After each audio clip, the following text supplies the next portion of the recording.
नमस्कार दोस्तों। कंगना की नई मूवी आ रही है इमरजेंसी, और उसी के प्रमोशन के लिए वो अलग अलग चैनल्स पर जाकर इंटरव्यू दे रही है। और एक इंटरव्यू के दौरान उनसे एंकर ने किसान आंदोलन के ऊपर सवाल पूछ लिया। तो कंगना ने जो जवाब दिया है उस पर आजकल कोहराम मचा हुआ है। बेसिकली कंगना ने सच ही बोला था। हमने न्यूज़ चैनल्स और अखबारों में देखा था किसान आंदोलन में क्या क्या हुआ था, लेकिन उनके जवाब पर आजकल कोहराम मचा हुआ है। वैसे भी कंगना रनावत एक निर्भीक अभिनेत्री के नाम से जानी जाती है। वो सीधा और साफ बोलने विश्वास रखती है, किसी से डरती नहीं है। आजकल वो सांसद भी है बीजेपी से। तो उनके वीडियो का एक छोटा सा भाग हम देखते हैं आज, तो फिर मेन वीडियो शुरू कर लेते हैं।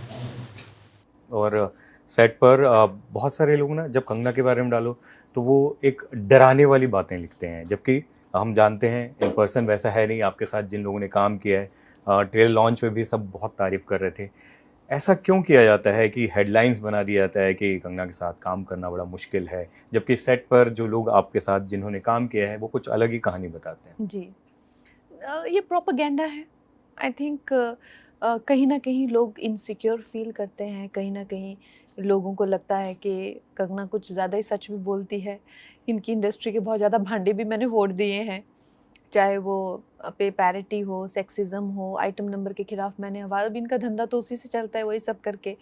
और जिस तरह से हीरो का जो जो रोल रहता है, जो फिल्में रहती हैं, या फिर इनकी मीटू को लेके हो, इनकी सबकी पोल पट्टियाँ मैंने खोली हुई है। तो इनको लगता है कि ये अगर ज़्यादा उठेगी तो ये डेफिनेटली हमारी और पोल। सुशांत के टाइम पे भी मैंने इनकी काफ़ी पोलें खोली थी कि कैसे कैसे ये लोग ऑपरेट करते हैं। तो उसके करके शायद अपने आप को बचाने के लिए एक तरह से एक प्रोपेगेंडा मेरा बनाया हुआ है, जो कि आई थिंक इनको लगता है कि ये लोग अब पूरे देश की नज़र में आ गए हैं ना। पहले इनकी तरफ कोई ध्यान नहीं देता था, लेकिन कुछ मैंने भी कहा, कुछ सुशांत राजपूत जैसे कई इंसिडेंसेस भी हुए, और बाकी ये ड्रग्स हो गए, हवाला हो गए, उसके उसके कांडों में भी पकड़े गए। तो खैर, तो इनको थोड़ा ज़्यादा इनसिक्योर हो गए हैं आपके अपने लोग दिन।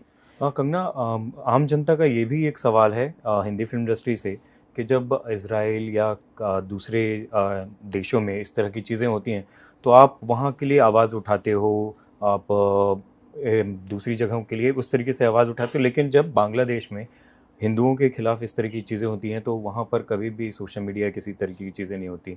आप इस पर क्या कहना चाहोगे? देखिए, बॉलीवुड जो है, इन्होंने इतना, मतलब देश के प्रति इनका इतना एक तो इनडिफरेंस है, इट इज़ अपॉलिंग कंप्लीटली।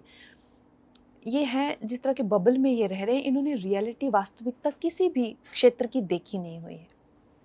और ये मेकअप करते हैं सुबह सुबह और सारा दिन जो है सेट पे रहते हैं एक मेक बिलीव वर्ल्ड में। इनकी नकली पिस्टल्स होती हैं, नकली विलन्स होते हैं, हमारे भी, खैर मैं उन्हीं की बात नहीं कर रही। लेकिन जब आप वास्तविकता जानेंगे ना, इनको आई थिंक एक एक इनको वास्तविकता पता नहीं है, बड़े ही एक सॉफ्ट वर्ल्ड में रहते हैं। तो जो बांग्लादेश में हुआ है ना, वो यहाँ होते हुए भी देर नहीं लगनी थी अगर हमारे इतने शीर्ष नेतृत्व जो हमारे इतने सशक्त नहीं होते। यहाँ पे जो फार्मर्स प्रोटेस्ट हुए, वहाँ पे लाशें लटकी थी, वहाँ पे रेप हो रहे थे। और जब वो किसानों के हितकारी बिल जो वापस लिए गए थे, तो पूरा देश जो है वो चौंक गया था। और वो किसान आज भी वहाँ बैठे हुए, उन्होंने कभी सोचा ही नहीं ये बिल वापस होगा। वो बड़ी लंबी प्लानिंग थी जैसे बांग्लादेश में हुई है। तो इस तरह के षड्यंत्र, और आपको क्या लगता है, किसानों, चाइना, अमेरिका, इस तरह की जो विदेशी जो शक्तियां हैं वो यहाँ काम कर रही हैं। और ये फिल्मी लोग हैं, इनको लगता है कि इनकी ये दुकान चलती रहेगी अगर देश चाहे जाए भाड़ में। ऐसा नहीं है। देश अगर भाड़ में जाएगा तो आप भी साथ में भाड़ में जाएंगे। ये बात जो है इनको रोज रिमाइंड करानी चाहिए। पर खैर, जितनी इनकी बुद्धि है उतनी ही इनकी करतूतें भी हैं। तो बहुत दुख होता है देख के, देश के प्रति इस तरह का रवैया देख के बहुत दुख होता है। फिल्म में एक डायलॉग, खत्म, bye bye, tata, goodbye, गया।